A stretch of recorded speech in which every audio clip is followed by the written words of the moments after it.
hi guys, good evening. So, ayan po, sobrang gulo po ng kwarto namin. At yan po, ano na po ngayon Sunday. So, bukas po, pupunta na ako ng Legazpi. Isasabay ko na po si mama kasi magbabakasyon siya kay daddy ng 1 week para tulungan yung papa ko doon sa babuyan habang yung papa ko nagtatrabaho sa bahay, nagka-construction. Yung mama ko naman po ang maghahanda ng lunch nila kasi minsan po hindi na nakakapag-lunch sila daddy kasi hindi na kinakaya. So yan po.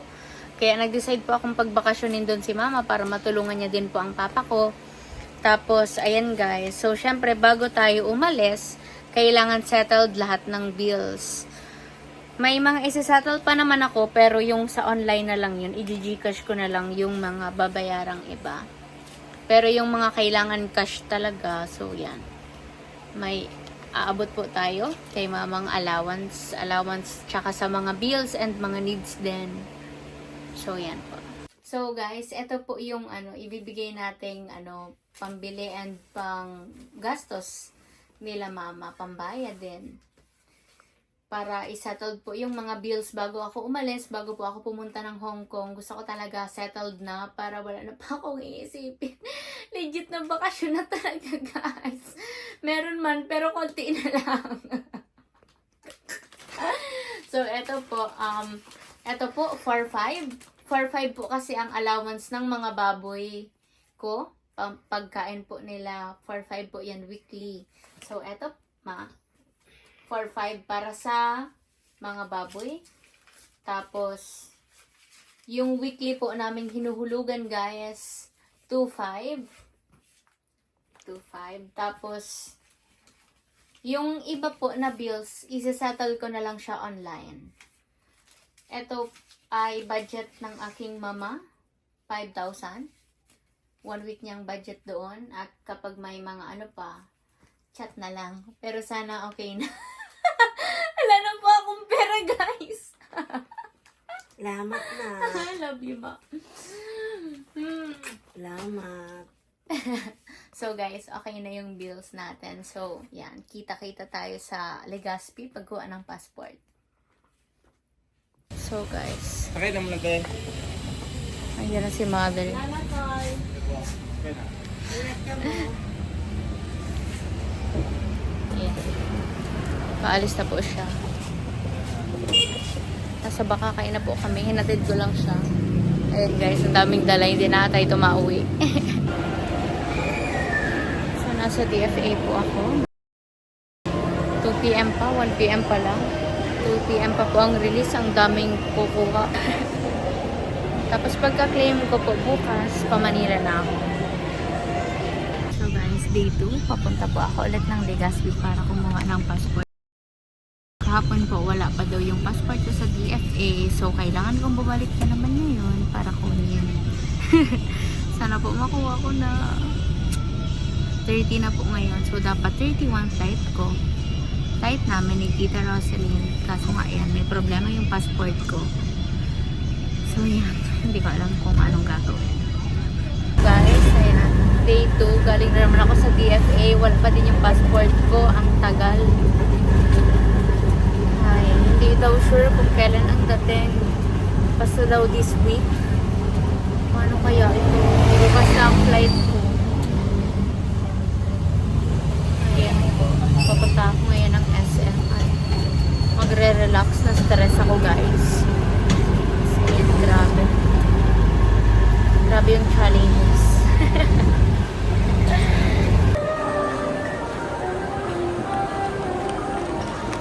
Guys, nasa SM Legazpi na naman ako ngayon. Muling punta ko dito yung nagkape ako. Nagkape ako guys. Ay, tama ba? Ay, yung bumili pala ako ng mga gamit. Last week ata yun. So, yun. Magre-relax lang ako dito ng konti. Tapos, yan. Hindi ko alam kung saan ako guys. Kasi dapat andito din ako bukas. Para maasikaso ko yung passport mo. So, yan. So, guys. Ang cute ni ate kanina. So, yan. Nag-CR ako. Tapos sa CR pa lang ako. ngumingiti na siya. So, ngumiti din ako. Tapos nag-CR na ako. Pagkalabas ko, inantay niya ako lumabas. Tapos sabi niya, Ma'am Edith? Tapos sabi, yes po. Tapos sabi niya, ay, nanonood po kasi ako sa inyo, ganyan. Tapos, yan. Parang ginikilig si ate. So, shoutout sa'yo, ate. Salamit ko po dito sa, sa SM Legazpi. Hello po.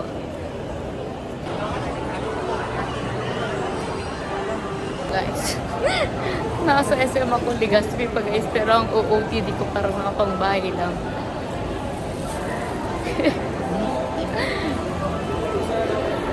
Kaya pauwi po.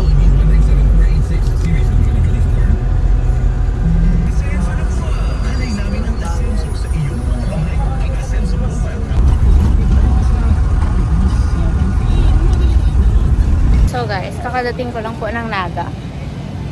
Sinundo ko na po ang aking ate. So we're going home. Kasi may surprise ako sa kanya at magbe-birthday na siya. Wala ako dito sa birthday niya for sure. So yan. Alis kami ngayon. Tapos we're going to celebrate her birthday po. Yan. ang arte magsalita. Kaya yan guys. So, abangan nyo po kung saan kami pupunta ni ate. Kala mo talaga.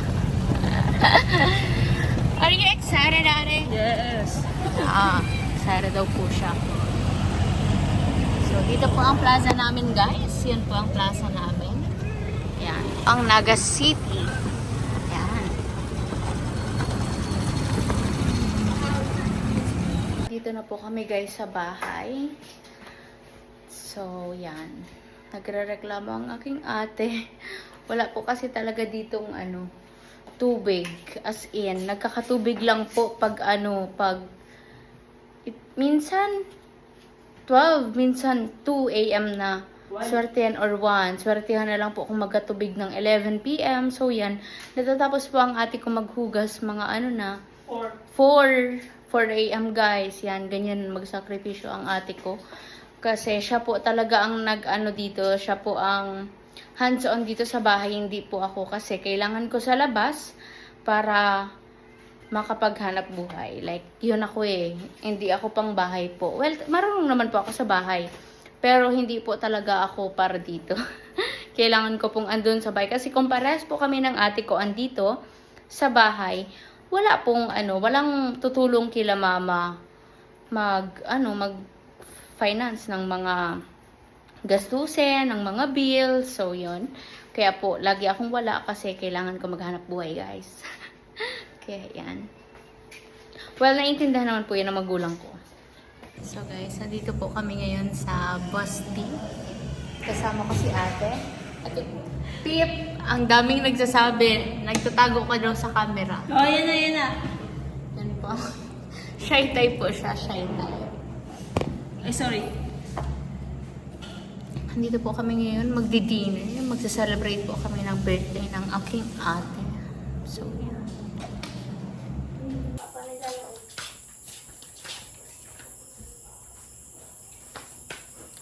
Rago. Eh,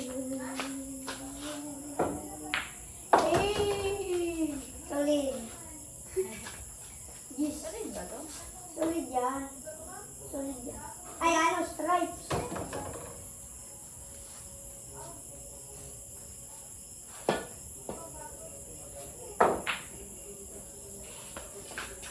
Tubig ko.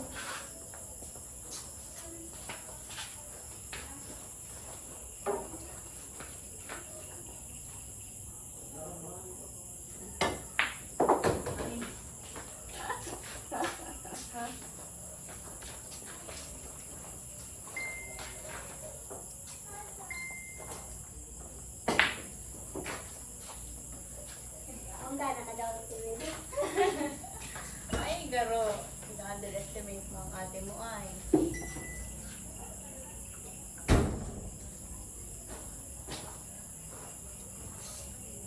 Salamat kang prong kita mo. Mayroon talaga yan daw.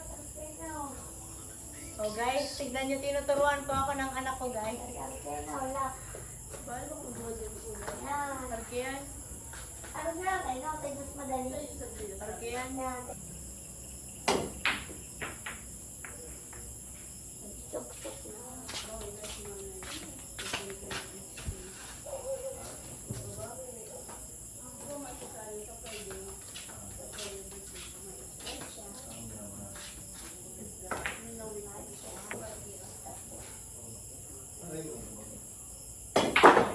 Ay! Umanagot pala niyo eh. Tanda. Tapos man ako malukot. Kaso pulket niya eh. Video. Imedit video. Ay!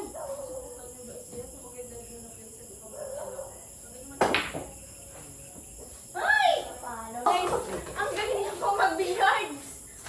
Grabe. Hindi pa lang ito sa lasano.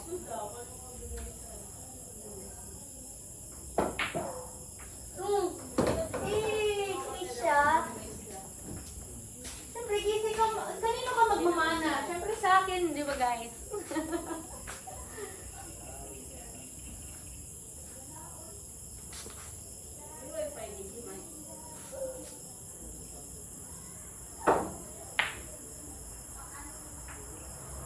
Ala, ala, ala. Makusugan ng tiyamba. Grabe. Kasi, layo, wayak-yak, payak-yak. Layo, isa. Yan. Layo. Ay! Layo. Ulipip. Ano ito? Sala. Hindi. Pa. Yan. Ay! Sayang. Tiyamba nga lang po.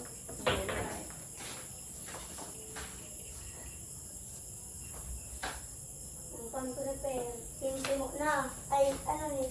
15. Sunod. Ning 12. 10. 13. 8.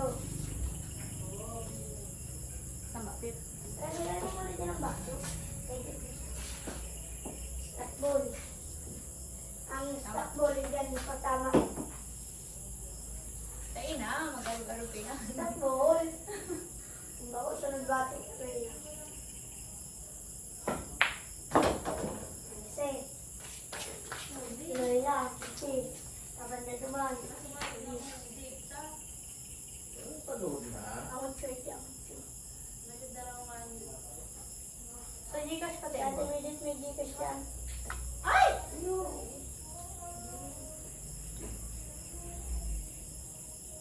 Nagbibidyo ka. Di ba ako totoo dyan? Na. Guys, yung bata na po ang nagtuturo sa akin guys.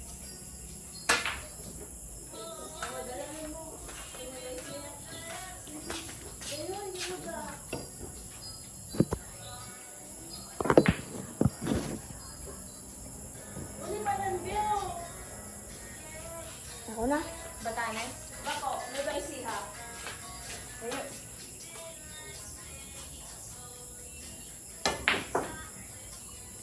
Na. Na. Huwag yung pag-agyo.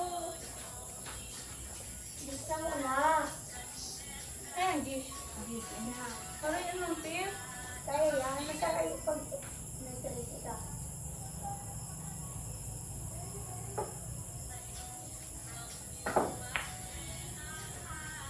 Ala.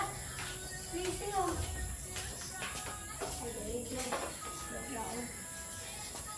Bang shot.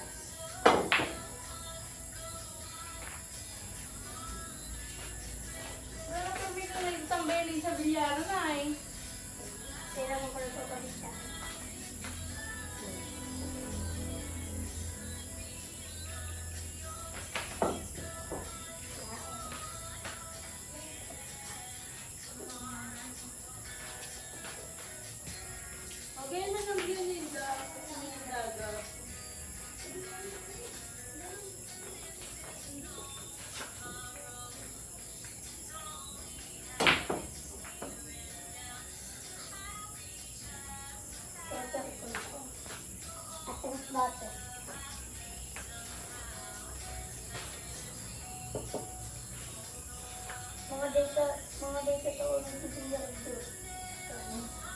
Ang card. Dapat.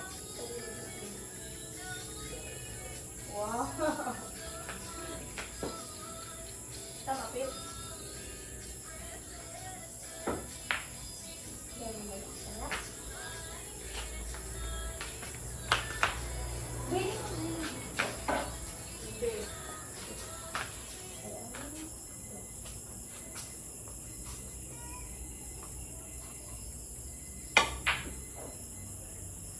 Nandot na tutulog ka lang. Di ako sanay sa magubat. Sa pulan kaya ang tapo. Kahit lang, dito lang. Good shot.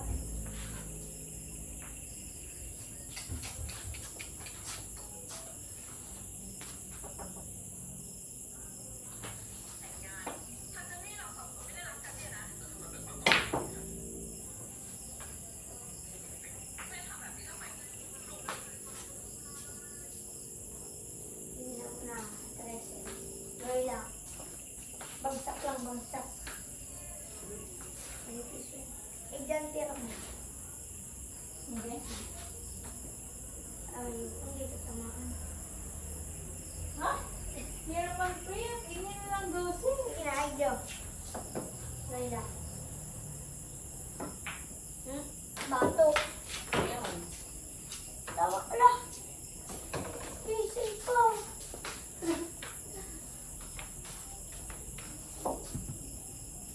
Kaya mo yan, Pip.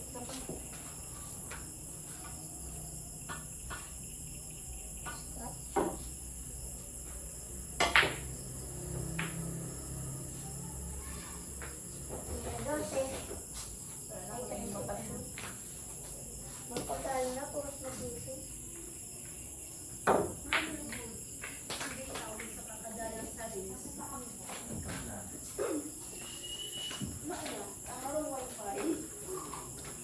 Ano, makandita? Ubus na. Wala yung sa akong phone, no? Mag-load ka. May balance naman.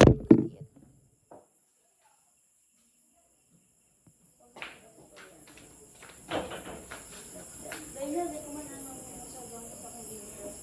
At yun, bakit na lang. Dahil yung mga ano ko. Na-load. Loadan mo po. Ano ba? Dahil download na. Na, daw ka na. Huwag na pala ng Pip. Sinanta ako.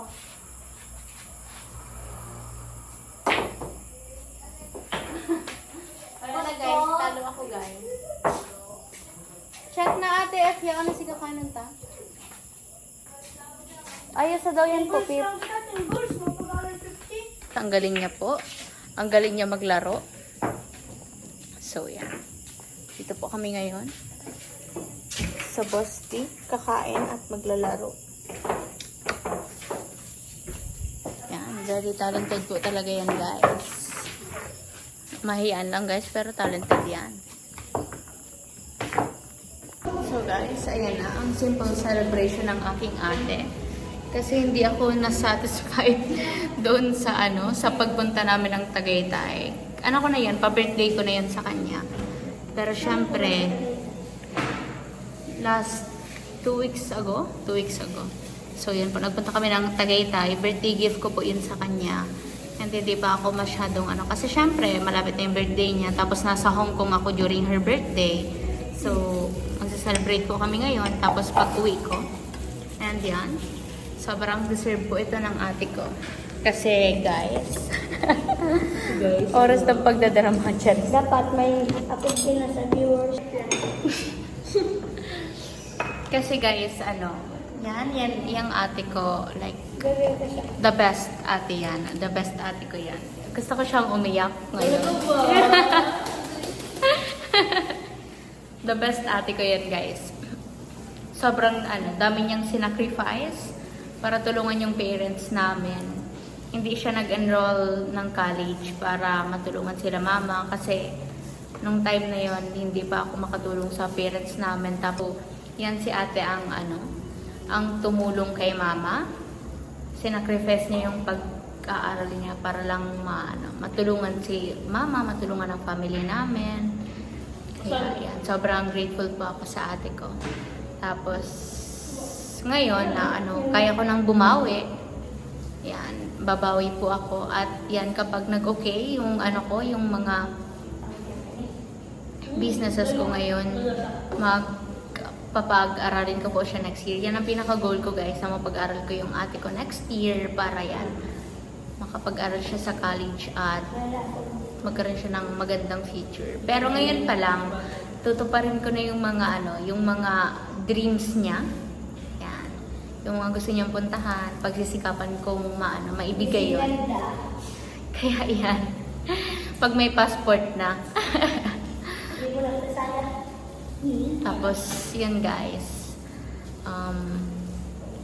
Siya ang ate ko. Yan ang laging nasa bahay. Kasi lagi po akong wala sa bahay. Kailangan ko sa labas. Kasi, yan, kailangan ko po ng source of income. Kailangan kong maghanap buhay para mag-earn ng pera to support my family, to support especially my mom. So, yan po. Si ate po ang hands-on talaga sa bahay. Siya po ang naglilinis. Siya po ang naghuhugas, lahat-lahat sa kanya. Kasi kapag pares po kaming nasa bahay, walang tutulong kila mama financially. Kailangan po nila mama ng financial support. So, dun po ako nagpo-focus. Yung matutulungan ko ang magulang ko financially. And mabibigay ko na yung dream life ko para sa kanila. Well, nagsastart naman na po ako ngayon. Yan. Nagsastart na akong tuparin yung mga pangarap ko sa magulang ko. Kaya, yan po. In God's perfect time, sana matupad ko na lahat. Hindi man ngayon at hindi man sabay-sabay guys. Kahit paisa-isa. So, ayan guys, kumakain na po sila. Ako sobrang dami ko pang sinasabi. Happy ka, Pip? Sinundo ko po si Pip at ang ate ko para dalhin po dito. Sinama ko po pati ang panganay kong anak at na-miss ko po siya. Pagkadating ko talaga sa bahay, hinahanap ko siya.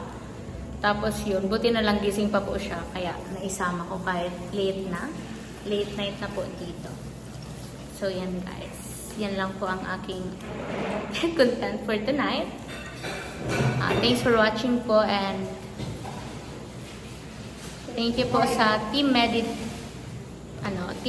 Communities, sa Team Medit International Solid Family, Team Medit Worldwide, Team Medit International Italy, Team Medit Philippines, Team Medit Bacolod and Panay Islands, Team Medit USA and Canada, Team Medit Europe, Team Medit Paris. Yan. Wow, ang dami ko na pong communities at sana mas dumami pa para mas marami pa po tayong matulungan. Yan. Abangan nyo po pagbalik ko ng Pilipinas, abangan nyo po yung second visit ko sa mga bata. Yan. Nag-aaral na ba sila? Nag-Team Medit Abelya daw guys. Magkakaroon po ng Team Medit sa barangay namin. Yan guys. Nag-aaral na ba sila, Pip? Yung mga bata. Happy ba sila? Happy ka ba, Pip? Di ba guys, ang pagi ng anak ko? Ito po si Medit Basilonia, aka Leche Flan Girl, na nagsasabing magpatuloy, magantay at magtiwala. Kasi lahat naman ng pagod at sakripisyo may papupuntahan. Sa tamang panahon, Hiraya Manawari. Thank you! Subscribe po kayo, like and share.